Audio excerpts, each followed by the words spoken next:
Estaremos a 18 mil pés em um segundo. É a profundidade que Bud Brigman alcançou no abismo. Estou fazendo isso de verdade. Nas profundezas do Oceano Pacífico, há um local que quase não parece parte do mundo normal. Um lugar onde não há luz do sol, é extremamente frio e a pressão é tão forte que pode esmagar o aço como se fosse uma lata. Este é o Fosso das Marianas, a parte mais profunda do oceano em toda a Terra. Ele está localizado na parte oeste do Oceano Pacífico, perto da região entre o Japão e as Filipinas. De tão profundo que é, mesmo a montanha mais alta do mundo, o Monte Everest, ainda afundaria, irmão. Se colocarmos no ponto mais profundo, de acordo com estudos da National Geographic e da NOAA, ou Administração Nacional Oceânica e Atmosférica dos Estados Unidos, a profundidade chega a quase 7 milhas no local mais fundo chamado Challenger Deep. Por muito tempo, as pessoas pensaram que nada vivia nesse lugar, porque é como um poço escuro e frio onde nenhuma forma de vida conseguiria sobreviver. Mas com o avanço da tecnologia e o aprofundamento dos estudos dos cientistas, eles pouco a pouco descobriram que a crença antiga estava errada. Mesmo com escuridão e pressão extremas, há organismos únicos nas profundezas do oceano. Existem peixes, pequenas criaturas e bactérias que conseguem sobreviver, mesmo que as condições sejam quase impossíveis. O mais surpreendente é que eles não dependem da luz do sol para sobreviver. Em vez disso, eles usam substâncias químicas vindas do interior da Terra para obter energia, como se fosse um ecossistema próprio, separado do mundo que conhecemos na superfície. Mas, à medida que mais descobertas são feitas sobre a Fossa das Marianas, mais países grandes ficam interessados nela. Não se trata apenas de um mar profundo comum. Aos poucos, ela está se tornando uma parte importante da competição global em ciência, tecnologia, recursos e estratégia militar. De acordo com analistas e especialistas marítimos, muitos países agora querem estudar as profundezas do mar porque é possível que haja minerais valiosos lá, que são necessários para a tecnologia moderna. Isso inclui materiais usados em baterias, eletrônicos e outras tecnologias avançadas. Por causa disso, o interesse dos países com capacidade para realizar exploração em águas profundas está aumentando. Atualmente, vários países já utilizam robôs especiais, submarinos de pesquisa e embarcações de alta tecnologia para explorar as partes mais profundas do oceano. Não é fácil fazer isso, pois o local e a pressão no fundo são extremamente perigosos. Explicando de forma simples, é como se você fosse esmagado por um peso enorme enquanto está debaixo d'água. E mesmo o aço mais grosso pode ser destruído se não for forte o suficiente. Mas como exatamente a Fossa das Marianas foi formada? Mas antes de começarmos a discussão, gostaria de pedir que você deixe um like e se inscreva no nosso canal. Isso já é uma grande ajuda para nós, criadores de conteúdo. Então vamos começar. Para que você entenda, imagine a superfície da Terra como um grande quebra-cabeça formado por enormes pedaços de rocha. Essas rochas são chamadas de placas tectônicas. E essas placas se movem lentamente ao longo de milhões de anos. Agora, na região próxima à Fossa das Marianas, existem duas placas enormes que estão empurrando uma à outra. Uma delas é a placa do Pacífico. Como ela é mais pesada e mais antiga, ela vai afundando lentamente por baixo de outra placa. Esse processo é chamado de subducção. Enquanto uma placa continua afundando sob a outra, forma-se uma fossa muito profunda no fundo do oceano. E foi assim que surgiu a Fossa das Marianas. É como a colisão lenta de dois gigantescos pedaços de rocha ao longo de milhões de anos.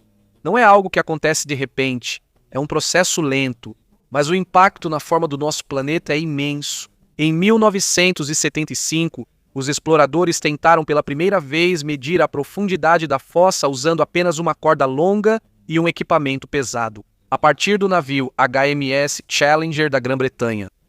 De acordo com os registros históricos, levou muito tempo para a corda alcançar o fundo do mar. No começo, muitos ainda não conseguiam acreditar na profundidade extrema que eles haviam medido. Mas com o passar das décadas, ficou cada vez mais claro que realmente eram verdadeiras a extensão e a profundidade da Fossa das Marianas. E à medida que mais segredos são revelados, ela se torna ainda mais importante para o mundo de hoje. Porque nas profundezas desse oceano tão escuro, podem estar escondidos alguns dos recursos mais importantes e descobertas científicas para a próxima geração. Mesmo assim, Em 1960, dois homens decidiram fazer algo que era quase impossível naquela época. O plano deles? Descer até o fundo da Fossa das Marianas, um lugar que quase ninguém jamais viu com os próprios olhos. Eles não usaram um submarino comum. O nome dele era Trieste. Era um veículo especial feito para um único propósito: descer a profundidades extremas no fundo do mar. Dentro dele havia uma pequena cabine de metal onde mal cabiam duas pessoas. Era como uma pequena bola de aço pendurada embaixo de um grande tanque. Foi lá que o engenheiro suíço Jack Picard e o oficial da Marinha dos Estados Unidos, Don Walsh, embarcaram. Enquanto desciam cada vez mais no oceano, a luz ia sumindo aos poucos. Depois de algumas horas, tudo ao redor deles era pura escuridão. Você não conseguia ver absolutamente nada. A água também era extremamente fria, quase congelante. Mas o maior inimigo deles não era a escuridão ou o frio, e sim a pressão. Quanto mais fundo você vai no mar, maior é a pressão da água sobre seu corpo e veículo. Na Fossa das Marianas, a pressão é tão forte que até mesmo o aço grosso pode ser esmagado. Explicando de forma simples, imagine uma montanha enorme pressionando um objeto pequeno. É assim de forte a pressão lá embaixo. De acordo com a NOAA e outros pesquisadores oceânicos, a pressão no abismo Challenger é mais de 1000 vezes mais forte do que a pressão que experimentamos na superfície da Terra. Enquanto o Trieste descia, de repente houve um som alto, como uma explosão que ecoou dentro da cabine. Uma parte da janela de observação deles rachou por causa da pressão extrema. Naquela profundidade, o que aconteceu foi extremamente perigoso. Porque se o aço ou o vidro do veículo cedesse completamente, não seria apenas um simples vazamento de água. Devido à pressão extrema, todo o veículo poderia ser esmagado instantaneamente. Mas apesar do perigo, eles continuaram a descer. E depois de quase 5 horas de descida até as profundezas, eles chegaram ao ponto mais profundo da Fossa das Marianas. Eles foram as primeiras pessoas na história a ver com seus próprios olhos a parte mais profunda do planeta. E lá, eles encontraram algo que surpreendeu o mundo da ciência.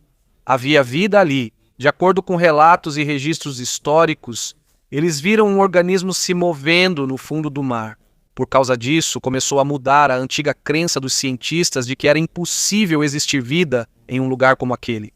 Antes, muitos pensavam que quando o mar era muito profundo, nada conseguia sobreviver por causa da pressão extrema. Mas isso estava errado. No fundo da Fossa das Marianas, existem organismos que conseguiram se adaptar às condições extremas. Existem pequenas criaturas e bactérias que conseguem sobreviver mesmo quando a pressão esmagaria outros animais normais. O surpreendente é que o modo como sobrevivem difere dos seres da superfície da Terra. Por exemplo, muitos animais que vivem em águas rasas usam cálcio para formar seus ossos e conchas resistentes. Mas, nas profundezas da Fossa das Marianas, é difícil sobreviver com esse tipo de corpo porque a pressão e a química da água afetam muito. Por isso, a maioria das criaturas das profundezas tem corpos moles e uma aparência estranha, parecendo seres de outro planeta. E por causa disso, os cientistas ficaram ainda mais interessados nas profundezas do oceano. Porque se existe vida capaz de sobreviver nesse tipo de ambiente aqui na Terra, é possível que também exista vida em outros lugares do sistema solar com condições extremas. Até hoje, ainda há muitas partes da Fossa das Marianas que não foram totalmente estudadas. Segundo os especialistas, sabemos mais sobre a superfície da Lua do que sobre o fundo do nosso próprio oceano. E à medida que a tecnologia de exploração de vários países avança, mais segredos das profundezas vão sendo pouco a pouco revelados. Segredos que ficaram escondidos por milhões de anos sob a parte mais escura da Terra. Agora, à medida que descemos mais fundo no oceano, a luz da superfície vai desaparecendo aos poucos. No começo, ainda dá para ver um pouco do azul do mar, mas, à medida que você vai mais fundo, é como se estivesse entrando em um mundo sem sol e sem amanhecer. É aqui que a vida começa a mudar. Nesta parte do mar, a luz do sol mal consegue entrar. Por isso, os animais daqui precisam encontrar maneiras de sobreviver. Alguns animais aqui desenvolveram olhos maiores para achar comida na escuridão total, enquanto outros criaram métodos ainda mais extraordinários. Eles mesmos produzem sua própria luz. Isso é chamado de bioluminescência. De acordo com estudos de biólogos marinhos e da National Geographic, muitas criaturas das profundezas do mar têm a capacidade de produzir luz através de reações químicas dentro de seus corpos. É como se eles tivessem uma lanterna embutida, mas isso não serve apenas para ficar bonito. Eles usam isso para caçar comida, evitar predadores e encontrar um parceiro na escuridão extrema do mar. No fundo do oceano, a luz é muito importante porque você quase não consegue enxergar nada. Uma das criaturas mais estranhas aqui é o peixe-machado. O corpo dele é fino, quase como a lâmina de uma faca. Mas o que mais chama a atenção aqui são seus olhos grandes, que estão sempre olhando para cima. Ele faz isso para ver a sombra dos animais que nadam acima dele. Mas ele tem mais uma habilidade especial. Embaixo do corpo dele, há pequenos órgãos que emitem uma luz azul. Ele usa essa luz para combinar com a cor da água acima dele. Explicando de forma simples, é como se ele copiasse a luz ao redor para não ser visto pelos predadores que estão embaixo. É como um modo invisível debaixo d'água, porém, quanto mais fundo vamos, mais hostil fica o ambiente. Vamos chegar a uma parte do oceano que os cientistas chamam de zona da meia-noite. Aqui não há mais nenhum raio de sol. É escuridão permanente. Daqui para baixo, até o fundo mais profundo da fossa, a única luz que você verá vem dos próprios seres vivos. E como a visão normal não serve para nada nesse lugar, o corpo das criaturas daqui também se adaptou. Algumas conseguem sentir até o menor movimento na água. Eles percebem imediatamente até pequenos movimentos de outros animais, como se todo o corpo fosse um radar muito sensível. Como também há pouca comida aqui, as criaturas precisam aproveitar ao máximo cada oportunidade de se alimentar. Um exemplo disso é a enguia pelicano. Não é um animal grande, mas sua boca é enorme em comparação ao corpo. Ela consegue engolir presas até maiores do que ela mesma. Em um lugar onde às vezes pode levar semanas ou meses até encontrar comida de novo, os animais não podem ser exigentes.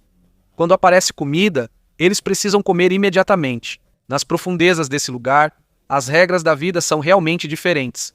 Não importa ser bonito ou apenas forte. O importante é sobreviver. Mas existe uma grande pergunta que intrigou os cientistas por muito tempo. Se não há luz do sol no fundo do mar, de onde vem a energia de todo esse ecossistema? Como tantas criaturas sobrevivem onde quase não há recursos? A resposta vem da superfície do oceano. Todos os dias, pequenas partículas vão lentamente afundando de cima para baixo. Isso inclui plâncton morto, pequenos restos de organismos, fezes de peixes e outros materiais orgânicos. Os cientistas chamam isso de neve marinha.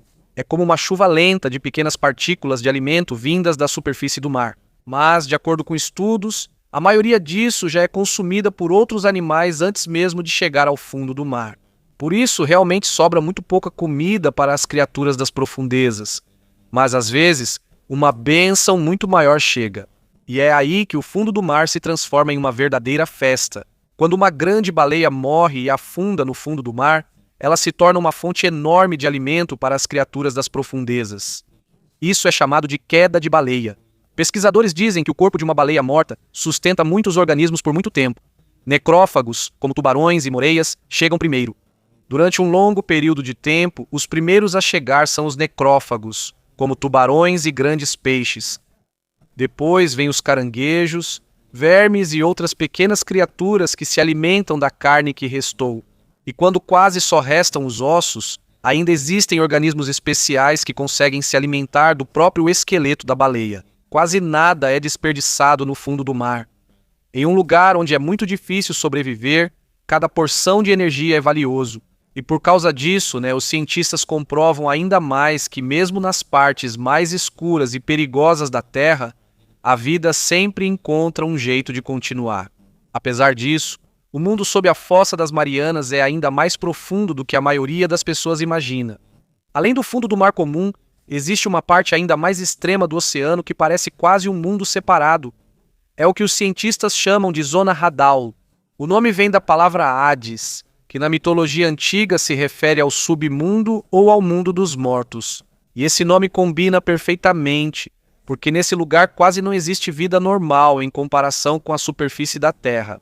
É extremamente escuro, extremamente frio e a pressão é muito alta, mas mesmo com essas condições extremas, ainda existem criaturas que vivem aqui.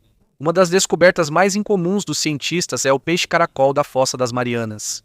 De acordo com estudos de pesquisadores de águas profundas e da National Geographic, Este é o peixe descoberto na maior profundidade da Terra. Quando você vê esse peixe, ele não parece um peixe normal. Sua cor é pálida e o corpo é quase como uma gelatina. Seus ossos também não são duros como os de um peixe comum. Em vez disso, a maior parte do seu corpo é flexível e macio para suportar a enorme pressão no fundo do mar. Explicando de forma simples, se um animal ou uma pessoa normal fosse colocado nessa profundidade, o corpo seria esmagado imediatamente por causa da pressão. Mas o peixe-caracol é diferente. Ele evoluiu para sobreviver lá. É como se todo o corpo dele tivesse sido feito para as profundezas. E ele não é a única criatura estranha nesse lugar. Também existem organismos chamados de sinofeóforos. Mesmo que pareçam apenas lama ou pedra, eles estão vivos. O mais surpreendente é que são organismos unicelulares. Isso significa que todo o corpo deles é formado por uma única célula, mas ainda assim conseguem crescer quase do tamanho de um punho humano. De acordo com os cientistas marinhos, ainda é um grande mistério para eles como esses organismos conseguem suportar a pressão extrema no fundo da fossa. Porque, em uma situação normal, a pressão extrema pode destruir a estrutura das células comuns.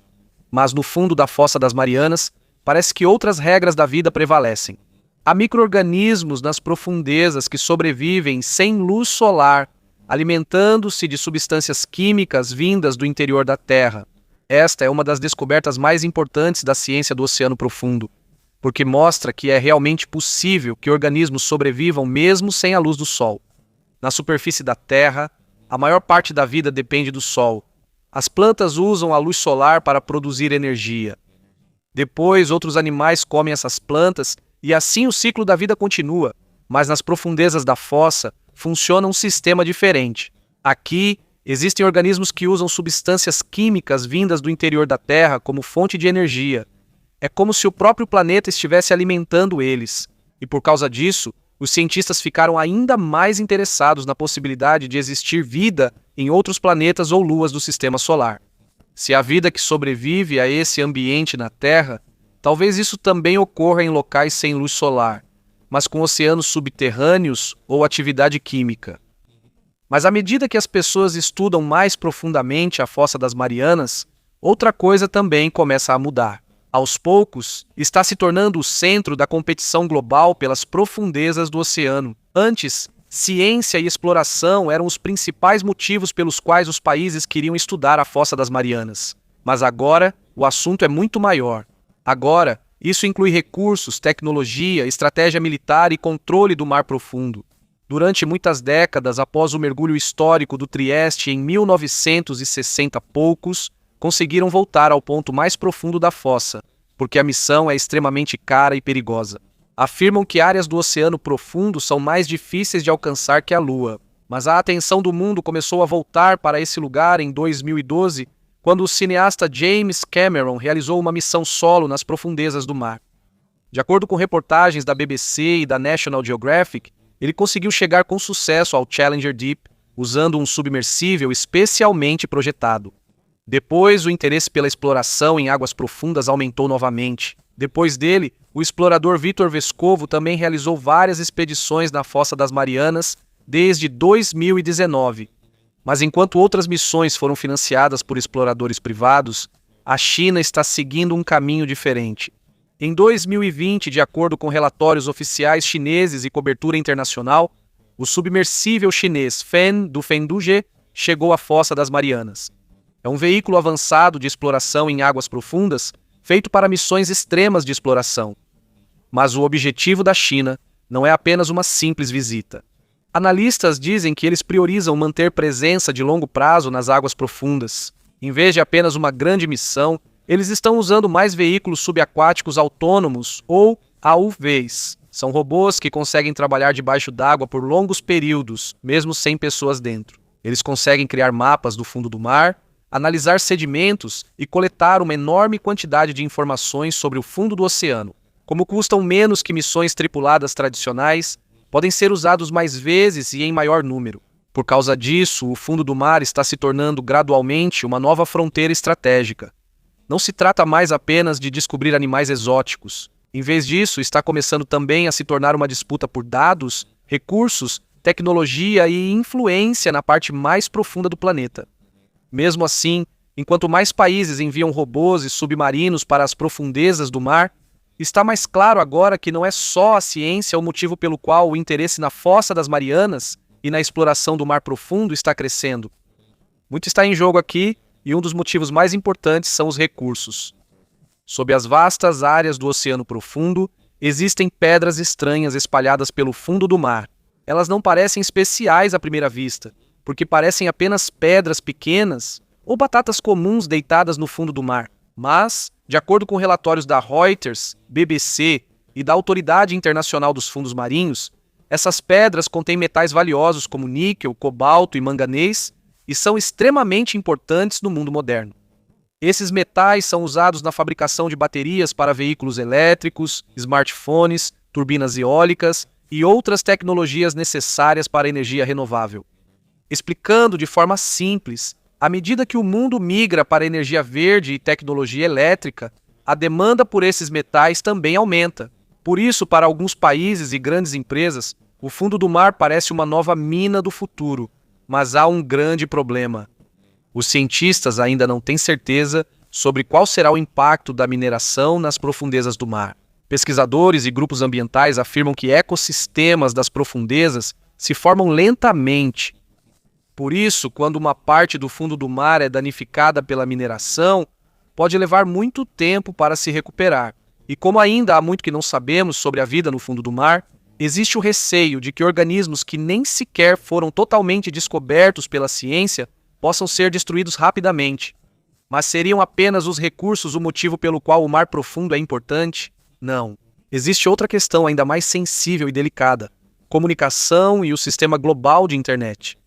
A maioria das pessoas pensa que a internet vem de satélites no espaço, mas, de acordo com especialistas internacionais em telecomunicações, mais de 90% do tráfego internacional de internet no mundo inteiro passa por cabos de dados submarinos.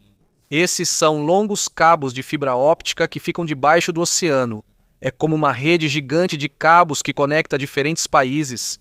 É por esses cabos que passam o internet banking, chamadas de vídeo, redes sociais, transações comerciais internacionais, comunicação militar e quase toda a atividade digital moderna. Explicando de forma simples, se esses cabos importantes forem cortados, a internet e a comunicação de muitos países podem ser afetadas. E é aqui que entra a nova preocupação de analistas governamentais e militares, porque a mesma tecnologia usada para explorar as profundezas do mar também pode ser usada para localizar, monitorar ou destruir cabos submarinos. Por exemplo, os veículos autônomos subaquáticos ou robôs de águas profundas conseguem mapear o fundo do mar com muitos detalhes, mas em uma situação errada, eles também podem ser usados para identificar onde estão as linhas de comunicação críticas no fundo do mar. Por isso, alguns países passaram a ver as águas profundas como novo campo de batalha estratégico. Isso não é como uma guerra normal, com tanques ou caças visíveis na superfície. É mais silencioso, mais escondido e muito mais difícil de defender, porque o oceano é imenso e é muito difícil vigiar o seu fundo. De acordo com analistas e especialistas em segurança, é por isso que muitos países estão expandindo seus programas de tecnologia para águas profundas. Não é só para a ciência, mas também para vantagem econômica e estratégica a longo prazo. Mas até agora ainda existem muitas questões legais sobre isso, porque grande parte do oceano profundo não pertence a um único país. Segundo acordos marítimos internacionais e debates da ONU, partes do alto mar são áreas compartilhadas globalmente. Mas mesmo com as regras existentes, ainda há muitas áreas cinzentas quando se trata de mineração, exploração e uso de tecnologia para o mar profundo. E enquanto o avanço dos acordos internacionais é lento, os países continuam implantando seus equipamentos no fundo do mar. Em outras palavras, enquanto o mundo ainda debate as regras, os países com tecnologia mais avançada já estão ganhando controle e informação. Por isso, agora, a Fossa das Marianas não é apenas uma parte profunda do oceano. Ela se tornou um símbolo dos desafios do mundo moderno, um lugar que é igualmente importante para a ciência, recursos, meio ambiente, tecnologia e segurança global. Por um lado, isso pode ajudar a entendermos a origem da vida e os segredos do nosso planeta. Mas, por outro lado, isso também pode se tornar um centro de competição por poder e controle no futuro. E enquanto mais países descem às profundezas do mar, uma grande pergunta permanece. Será que o mundo conseguirá proteger um dos últimos lugares inexplorados da Terra? Será que isso também vai acabar em uma intensa disputa por recursos e domínio estratégico? Por enquanto, ainda não há uma resposta clara, porque a batalha pelas profundezas do oceano está apenas começando.